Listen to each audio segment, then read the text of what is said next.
ఆలోచించి ఓటు వేయండి.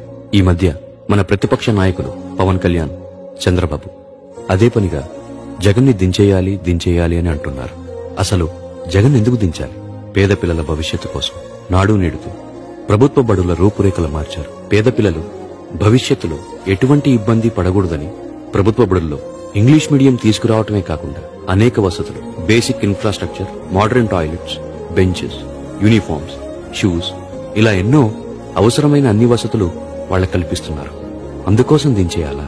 అంతర్జాతీయ స్థాయిలో చదువునిప్పించాలి అని ఈ రోజుల్లో పిల్లలకి ఇవ్వాల్సింది రైట్ టు ఎడ్యుకేషన్ మాత్రమే కాదు, రైట్ టు క్వాలిటీ ఎడ్యుకేషన్ అనే ఆలోచనతో ప్రతి ప్రభుత్వ బడిలో CBSE syllabus, IP panels, digital classrooms, 3వ తరగతి నుంచి TOEFL learning, bilingual textbooks, computer labs, 8వ తరగతి నుంచి ట్యాబ్స్ ఇవ్వడం ఇలా ఎన్నో అమలు చేస్తున్నారు. అందుకోసం దించేయాలా?